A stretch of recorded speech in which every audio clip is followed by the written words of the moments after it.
ऊपर मिमी सारी है नारे, नारे सुआ खूटा ऊपर मिमी सारी है ना।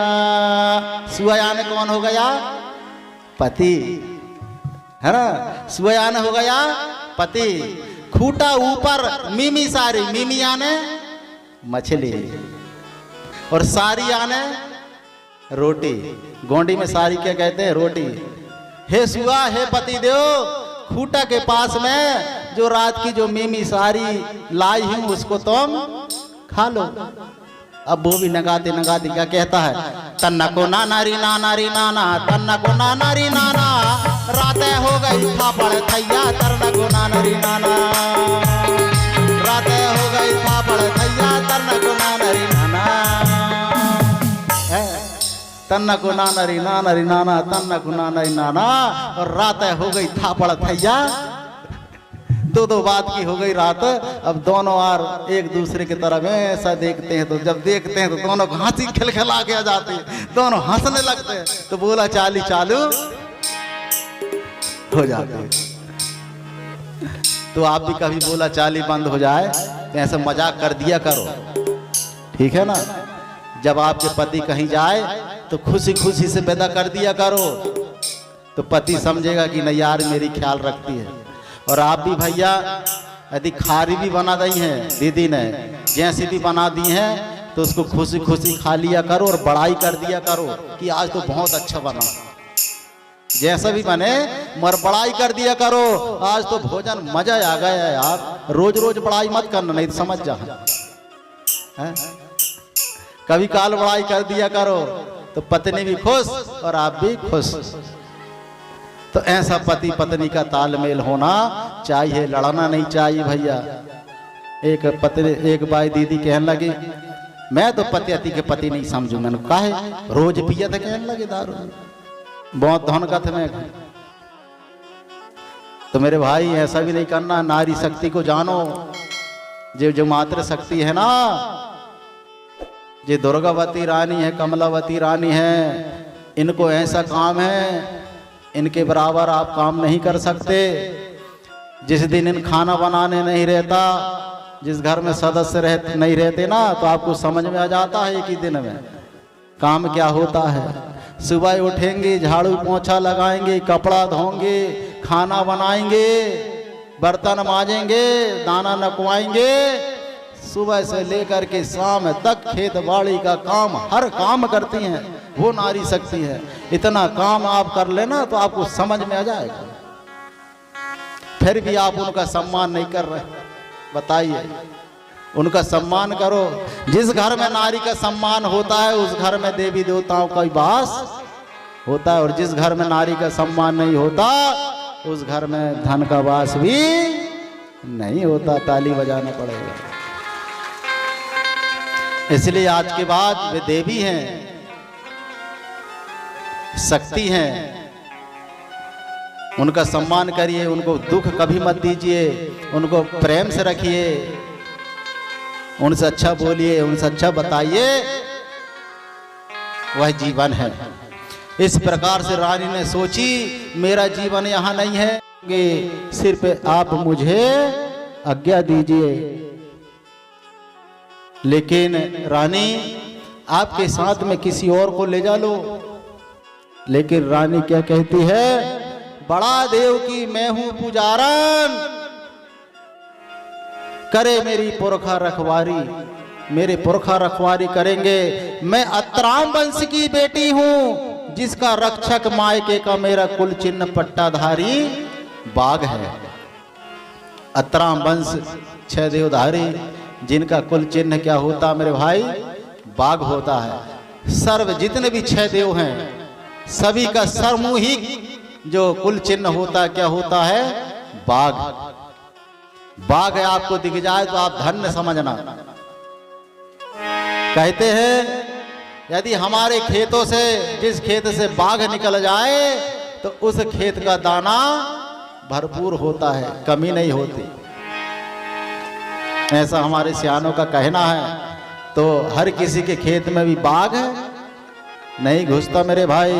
और नाग वंश कुल बधु हूँ जिसका कुल चिन्ह नांग आने भुजंग हूँ, और सोहरा गोत्र नेताम बंसी प्राणी मेरा सेवा में हरदम रहेगा। आप चिंता क्यों कर रहे हो, मेरी पुरखा रखवाली करेंगे राजा। राजा आदेश दे देता है, मेरे भाइयों ससुराल मायके जाने के लिए वह सजने लगती है, संवरने लगती है। 4 दिन लग गए भैया सजने में रानी को। सही भी बात है, जब अपना मायके जाते हैं तो मातृशक्ति का खुशी अलग होता है ना। यदि जब आप मायके जाने के लिए आपको कहा जाए या जब आप जाते तो खुशी आपकी अलग ही होती है, और जब मायके चले जाते तो आने का मन भी नहीं होता। ठीक है ना। अब तो मैं मेरे भाई से मिलूंगी, मेरे संगी सहेलियों से मिलूंगी, ऐसा करके रानी खुशी खुशी सजने लगती है, संवरने लगती है। सुंदर कोसे की धुतिया, साधारण धुतिया, पोल का अंगिया, तिनका की राख से धोती है, बगलों के पंख समान उजागर कपड़े एक गठरी में बांधती है। उसका शादी का जोड़ा जो संभाल कर रखी थी, इतने साल होने के बाद भी उन्होंने शादी का जोड़ा संभाल कर रखे थे। मातृशक्तियाँ, मेरी बच्चियाँ, आपकी जब शादी होती है, आपका जो शादी का जोड़ा लाया जाता है उसको आपको संभाल कर रखना। उसको मड़ई मेला मत जाना रछाड़िया पहन करके, नहीं तो चले जा रहे हैं आप कहीं भी रछाड़िया मेला जा रहे हैं, कहीं भी मेला, अच्छी लग रही साड़ी करके नहीं। वह देवों से मंत्र से बंधा हुआ होता है, मंत्रों से जाप किया होता है वह कपड़ा। उस कपड़ा को, उस वस्त्र को आप जब घर में तीज त्योहार मानते हैं, कोई ऐसा धार्मिक आयोजन होता है, जब उस कपड़े का आपको धारण करना चाहिए। जब आप मायके जाते हैं तो उस कपड़े का आपको धारण करना चाहिए। मड़ई मेला कहीं भी उसको घूमना नहीं चाहिए। इतना दिन चलना चाहिए वह कि जितना दिन, जितना साल चला सको, बड़े हिसाब से उस कपड़े का उपयोग आपको करना चाहिए। एक यादगार के रूप में वह वस्त्र रहना चाहिए। वही कोसम की धुतिया साड़ी ने रानी ने निकाली और अपने संदूक में रखी। अनेक प्रकार के लड्डू रखे, मीठा रखे, और गठरी में बांध करके अपना जो पैन शक्ति होता है, दिवाला शक्ति होता है, वहां ले जाकर के रख देती है। शाम होता है और सो जाती है।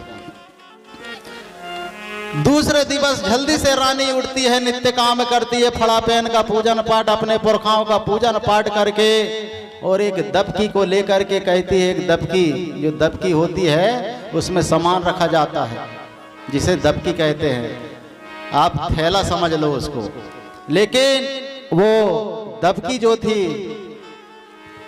वो साधारण दबकी नहीं थी, देवों से दिया हुआ उसको वरदान था मेरे भाई।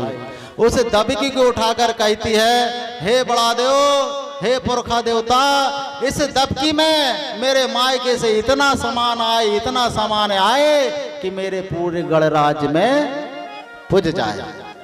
ऐसा सुमर करके और रानी अपने मायका जाने के लिए तैयार हो जाती है। राजा उसको विदा करने के लिए मेड़ोदाई पर ले जाकर के छोड़ देता है। जैसे ही मेड़ोदाई पर रानी को राजा ने छोड़ा, रानी ने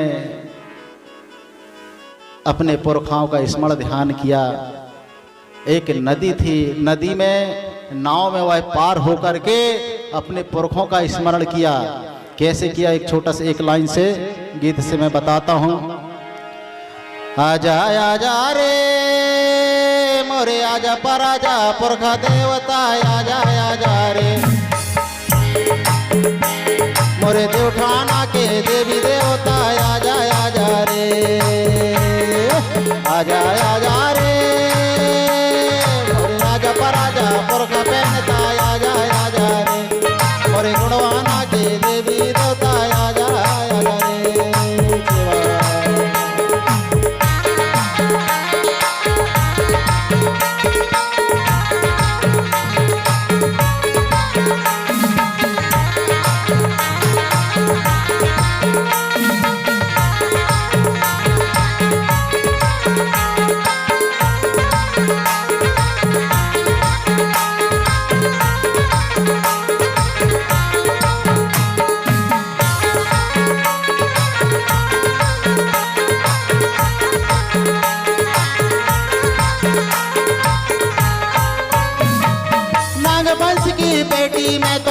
चुन पट्टाधारी रे देवता कुल चुन पट्टाधारी।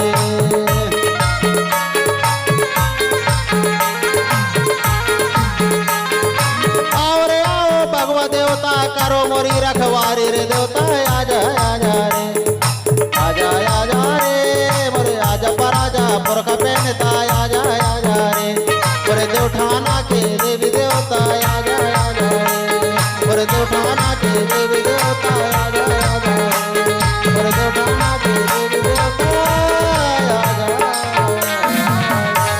जब स्मरण किया है मेड़ोदाई में जाकर के मेरे साथियों, साक्षात पट्टाधारी सिंह बाघ आ जाता है जंगल से निकल करके। जंगल से निकल करके बाघ बघवा पहनता आ जाता है। उस बघवा पहन को धन्यवाद देती है और पुनः दूसरे बार वो और क्या सुमरती है। नाग वंश की मैं कुलधारी चिन्ह नागे धारी रे देवता चिन्ह नागे धारी।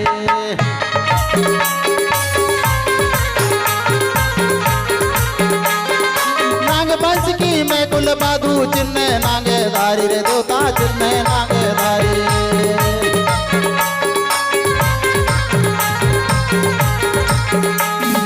मेड़ो की मोरी मुंगुर माई मेड़ो की मोरी मुंगुर माई करना मोरी रखवारी रे देवता आजा आजा रे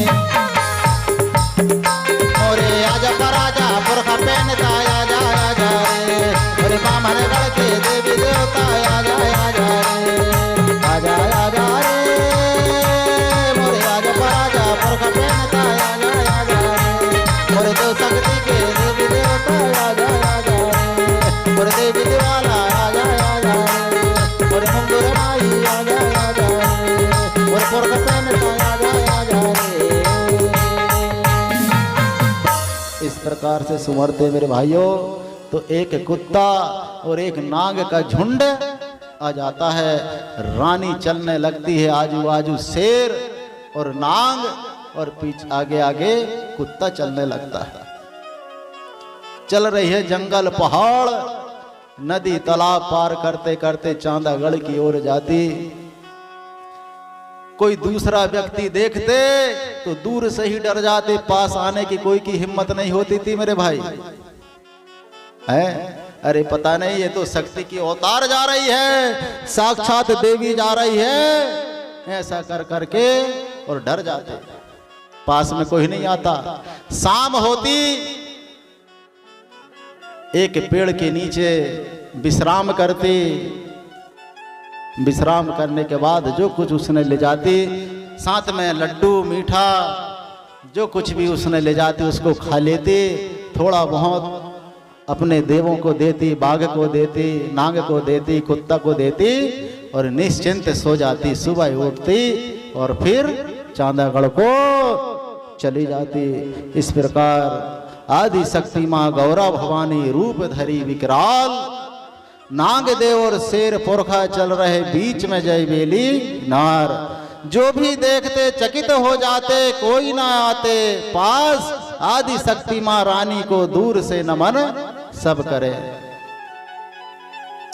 10 दिन में चड़ोबा के जंगल पार कर इरई नदी में पहुंची और वहां पर स्नान ध्यान करके उस नदी में अपने पैन पुरखा को कहने लगी कि हे पैन पुरखा आप यहीं विश्राम करो, जब तक मैं लौट के न आऊं तब तक आप यहीं रहना। वह नाग शेर और कुत्ता जो है वहीं पर रुक जाते हैं। रानी चली जाती चांदागढ़। चांदागढ़ जैसे ही गया, रानी अपने मजदूर का भेष बना के गई थी। रानी का भेष बना के नहीं गई थी, एक मजदूरन का भेष बना कर गई मेरे भाई। जैसे ही वह महल में पहुंची, राजा शिकार खेलने चला गया था। उसकी रानी थी, 4 रानी थी, छोटी रानी, बड़ी रानी, मंझली रानी। सिपाही दरबार में खड़े थे, मंत्री दरबार पर खड़े थे। रानी को जैसे ही देखा तो उन्हें भिखारन समझे। रानी को देखा भिखारन समझे, क्योंकि भेषों से बना के गई थी मेरे भाई। उन मंत्रियों से रानी कहने लगी, नाना रजाल सलार रजाल रोन बेगा मंदा। हे मंत्री, मैं तुम्हारे राजा की बहन हूं, उनसे जाकर के बताओ कि आपकी बहन आई है आपसे मिलने के लिए। मंत्री ने सोचा, राजा की बहन, कोई ऐसी की राजा की बहन होती है क्या? फटे कपड़े पहनी है, सूरत अलग लग नहीं रही है। अरे बोले, कहाँ राजा की बहन हो तुम? राजा की बहन है नहीं है। बोले तो चलो जाओ यहां से निकलो। अरे नहीं मेरे भाई, मैं राजा की बहन हूं, छोटी बहन हूं।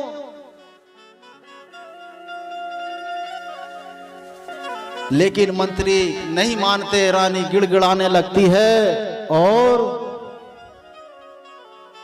मैं राजा की बहन हूं, छोटी, बड़ी दूर से आई हूं, थक गई हूं, कृपया आप जाकर के खबर दीजिए। तब रानी हट करने लगती है तो मंत्री जाकर के जो राजा है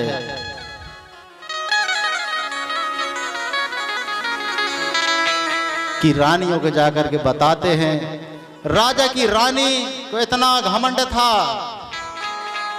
राजपाट के कारण उन्होंने रीति रिवाज, हर चीज, राज व्यवस्था कैसा होना चाहिए, कैसा चलना चाहिए, कैसा पति के साथ व्यवहार करना चाहिए, ये व्यवहार उन पर नहीं था मेरे भाई। जैसे ही मंत्री ने बताया कि एक स्त्री आई है, बोल रही राजा की बहन हूं, छोटी वाली। रानी ने कहा, अरे कहाँ राजा की बहन, हमने तो आज तक नहीं देखा। कोई होगा राजा से मिलने के लिए बहाना करती होगी। अरे नहीं, बोले बहुत हट कर रही है। अरे बोले उसको कह दो कि राजा अभी नहीं है, उनसे सुबह मिलेंगे। उसको क्या करें? अरे उसको बोले बकरी और मुर्गी की कोठरी में डाल दो और पानी वानी दे दो, ऐसा बोल दो। बोले सिपाही आए और उस रानी से कहने लगे, एक काम करो, राजा अभी नहीं है, शिकार खेलने गए हैं, उनसे तुम्हारी मुलाकात कल होगी। चलो बोले तुम्हारे रहने के लिए हम आपका ठिकाना बता देते हैं।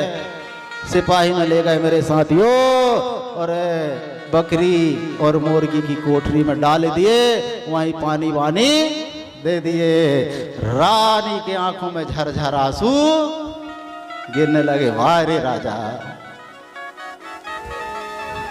मैं इस राज की बहन हुआ करती थी, बल्लाल शाह राजा मेरा भाई है, और क्या स्वागत किया है, बड़ी उमंग थे।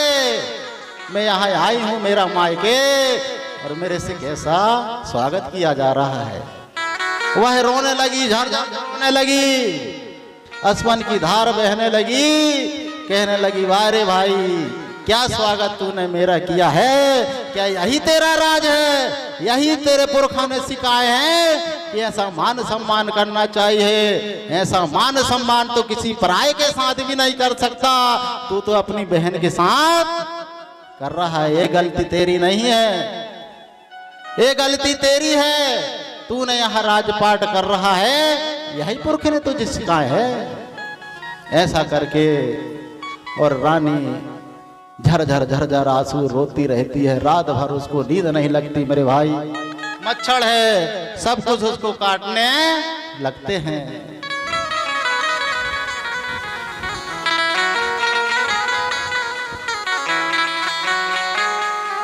इस प्रकार जब किसी तरह रानी ने वहां रात काटी, सुबह हुआ, राजा शाम को आया और अपने बिस्तर में जाकर के सो गया। सुबह उठा राजा, फाटक खोला और चला किधर? गोदरी द्वार की तरफ। जैसे ही फाटक खोला, देखा कि कोई स्त्री बैठी है। पास में जाकर के देखा तो उसकी बहन। अरे बहन, तुम यहाँ कैसे?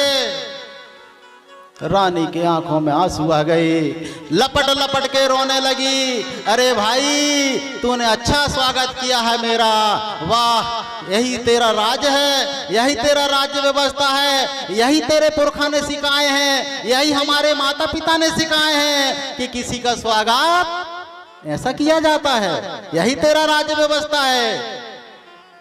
राजा थरथरा के कांपने लगा, ये मेरी छोटी बहन के साथ क्या हो गया, किसने किया ये हाल। किसी तरह रानी को समझाया फुसलाया और उसे माफी मांगने लगा, गिड़गिड़ाने लगा और चलो मेरी बहन, चलो मेरी वीरो, मुझसे गलती हो गई, मेरे पीछे क्या चल रहा है, मेरे पीछे कैसा राज व्यवस्था चल रहा है मुझे पता नहीं था, लेकिन आज मुझे पता हुआ है कि मेरे पीछे क्या चल रहा है। राजा दहाड़ने लगा और अपने कमरा में जाकर के दहाड़ने लगा, बोले सभी इधर आइए, मंत्री आइए और बोले मेरी बहन का हाल किसने किया है। सभी छोटी रानी को बुलाया, बड़ी रानी को बुलाया, मंझली रानी को बुलाया और सड़ा मेरे भाई कोड़ा बरसाने लगा, सड़ा कोड़ा बरसाने लगा। रानी तड़पने लगी, उसकी रानियां माफी मांगने लगी, बोले गलती हो गई राजा, लेकिन राजा मांगने नहीं पड़ रहा है। जयवेली रानी ने उसका हाथ पकड़ लेती है, कोड़ा पकड़ लेती है, बस कर वीरो बस कर। राजा ने आदेश दिया, जाओ मेरी बहन को गंगा जल से नहाओ, दुधिया जल से नहलाओ, अच्छे वस्त्र पहन करके राज्यसभा में लेके आओ। सभी उठते गिरते, रानी उठती है मेरे भाई, जयवेली रानी को ले जाती है। कोई दुधिया जल से नहलाने लगे, कोई गरम जल से नहलाने लगी, कोई ठंडा जल से नहलाने लगी।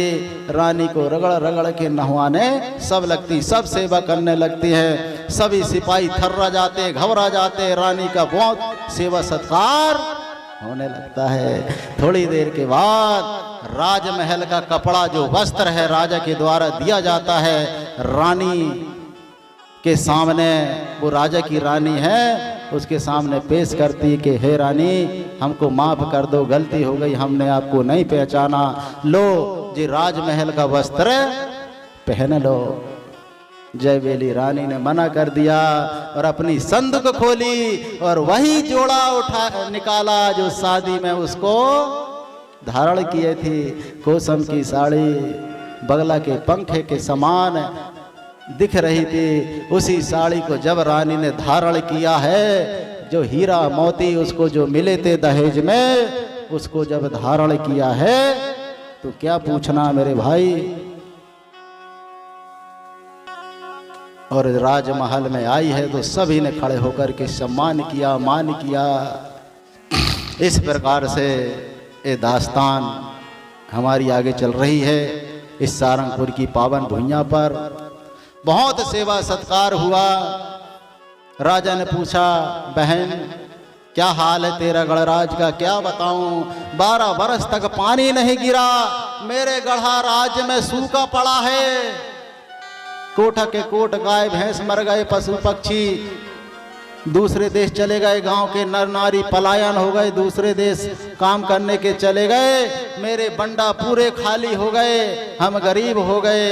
हे राजा, हे भैया, हमारे पास कुछ नहीं रहा, मैं आपसे कुछ सहायता मांगने के लिए आई हूं। पूरा दास्तान रानी ने सुना दी। वहां के नर नारी, वहां के राजा बहुत दुख प्राप्त होते हैं मेरे भाई। बोले ठीक है, हम आपकी अवश्य सेवा करेंगे, आपकी राज की रक्षा हम अवश्य करेंगे। ऐसा सत्वाना रानी को दे करके और रानी सुखमय पूर्वक जीवन वहां व्यतीत करने लगी। एक दिन हो गए, 2 दिन नहीं, 1 सप्ताह हो गए और रानी का मन ही नहीं लग रहा है भैया ससुराल जाने का। जो मायके गई है तो मन ही नहीं रहा है, सब भूल गई। वहां राजा ने अनेक प्रकार के देवठानों का दर्शन करवाया। कौन कौन से? किला गढ़ाचर, मलिकगढ़, कालम कोलपुर, मरुड़गढ़, पैनगंगा। 1 सप्ताह लग गया। और जब 1 सप्ताह वहां से लौटते समय अंबा जोगाई, तड़ोबा, जमनागढ़, चंदन खेड़ा, 7 बहिनी का डोंगर, घोड़ा देही, भीमपुर, गढ़चिरौली, टीपागढ़, पतालगढ़, भैरागढ़, बाजागढ़, सुरजागढ़ आदि गढ़ों का रानी को घुमा करके दर्शन कराया। रानी एक दिन सोच रही थी कि नहीं, यहाँ मेरा जीवन होने वाला नहीं है, मैं यहाँ शोभायमान नहीं रहूँगी, मेरा शोभायमान तो मैं मेरे ससुराल में ही रहूँगी। ठीक है ना। इसलिए पति के साथ कभी लड़ना नहीं है, कभी पति के साथ अनबन करके कभी छोड़ छुट्टी की बात नहीं करना है। दूसरा ऐसा ही कभी नहीं मिलेगा तुमको। ठीक है ना। कभी ताव में गुस्सा में छोड़ छुट्टी की बात आ जाती भैया। पति पत्नी वैसे ही नहीं बनते। संग जोड़ा जो है फड़ा पैन बनाता है, इसको संभाल कर रखिए, लड़ाई मत करिए। जोड़ा मुश्किल से बनता है। एक बार पति पत्नी में लड़ाई हो गई। ठीक है, छोटी सी कहानी। पति पत्नी में लड़ाई हो गई। उस दिन रात्र में बनाए थे, कहा भैया मछली। क्या बनाए? मछली। ठीक है। तो बात ही बात में लड़ाई हो गई, छोटी सी बात में, छोटी सी बात में लड़ाई हो गई। इतनी लड़ाई हो गई, इतनी बड़ी लड़ाई हो गई कि अब खाना ही खाना छोड़ दिया। बस बन के तैयार था और परसने वाली थी पत्नी, और उतने में लड़ाई हो गई भैया। पति ने 2 झापड़ मार दिया। 2 झापड़ का मारा है जब खाना ही देना भूल गई, गुस्सा हो गए, अनबोला हो गए, कोई बोल नहीं रहे। दोनों गुस्सा ही गुस्सा सो गए। दोनों गुस्सा ही गुस्सा सो गए। सुबह पति उठा, गुस्सा ही गुस्सा नागर बखर रखा और अपना जो बैल जोड़ी ढीला और खेत चला गया और खेत जोतने लगा। अब गुस्सा ही गुस्सा जोत रहा बेटा है, अपनी घरवाली की गुस्सा किन के ऊपर निकाल रहा, वो बैलन के ऊपर। दे कोंच डालो उनको, दोनों खून निकाल डालो। 10 बज गए, 11 बज गए, घर तरफ भी देख रहा है, आ रही का नहीं। अब काई क्या है यार, भाभी गुस्सा है। फिर देख रहा नहीं आ रही है, फिर निकाल रहा गुस्सा ही गुस्सा, ताव बेलन के ऊपर निकाल रहा भैया। कहाँ की गुस्सा कहाँ निकाल रहा है। कभी होता ना, कभी लड़ाई होती, कहीं दरवाजे पटकाते, कहीं घगरे फेंक दिए थे, कहीं गुस्सा में कछु भी करने लगा था। गुस्सा में काबू करना सीखो। कौन कौन ने घगरा पटके भैया, हाथ ऊपर करें। पत्नी ने सोची आज ये तो आने वाला नहीं है, चलो मुझे ही कुछ करना पड़ेगा। तो वही रात में जो मछली और रोटी बनी थी उसी की सामर बांधी और सामर रखी और चली। अब लौट लौट के तो देख रहा था, जैसे ही देखे तो हाँ बोले आने लगी। अब बेटा के देखने नहीं होता, अब देखने नहीं है। अब पत्नी पहुंच गई मेड़ पर, उसको देखने नहीं, हकाल रहा है। मेड़ के ऊपर एक खूटा गड़ा था, वही खूटा में वह सामर उतार के रख देती है और वो भी पीछे पीट करके बैठ जाती है। अब बोला चाली तो बंद है यार भैया, कौन बोले।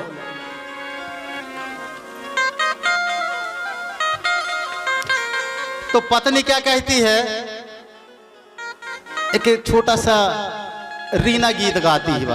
अब बोला चाली तो बंद है यार, कम से कम गीत के माध्यम से कहीं बोला चाली चालू हो जाए तो अच्छी बात है। तो वो क्या कहती है, री री ना रिहिल री ना री री ना आए ना रे सुआ, री री ना री हाल ना रे सुआ हो, री री ना री हाल ना।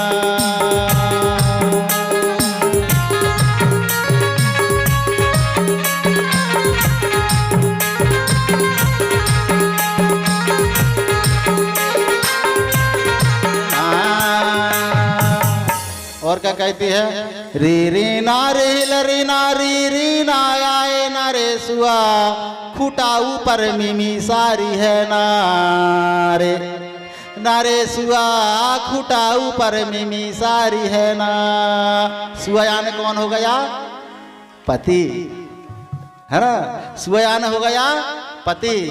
खूटा ऊपर मिमी सारी, मिमी यानी मछली और सारी यानी रोटी। गोंडी में सारी क्या कहते हैं, रोटी। हे सुआ हे पति देव, खूटा के पास में जो रात की जो मीमी सारी लाई हूं उसको तुम खा लो। अब वो भी नगाते नगाते क्या कहता है, तन्ना को ना नारी ना नारी नाना, तन्ना को ना नारी नाना, रातें हो गई थापड़ थैया, तरना को ना नारी नाना, रातें हो गई थापड़ थैया, तरना को ना नारी नाना, तन्ना को ना नारी ना नारी नाना, तन्ना को ना नारी नाना, और रातें हो गई थापड़ थैया। दो बात की हो गई रात। अब दोनों आर एक दूसरे की तरफ ऐसा देखते हैं, तो जब देखते हैं तो दोनों को हंसी खिलखिला के आ जाती है, दोनों हंसने लगते हैं, तो बोला चाली चालू हो जाती है। तो आप भी कभी बोला चाली बंद हो जाए तो ऐसा मजाक कर दिया करो, ठीक है ना। जब आपके पति कहीं जाए तो खुशी खुशी से पैदा कर दिया करो, तो पति समझेगा कि नहीं यार मेरी ख्याल रखती है। और आप भी भैया यदि खारी भी बना दी है दीदी ने, जैसी भी बना दी है, तो उसको खुशी खुशी खा लिया करो और बड़ाई कर दिया करो कि आज तो बहुत अच्छा बना। जैसा भी बने मगर बड़ाई कर दिया करो, आज तो भोजन मजा आ गया यार। रोज रोज बड़ाई मत करना, नहीं तो समझ जा है? कभी काल बड़ाई कर दिया करो तो पत्नी भी खुश और आप भी खुश। तो ऐसा पति पत्नी का तालमेल होना चाहिए, लड़ना नहीं चाहिए भैया।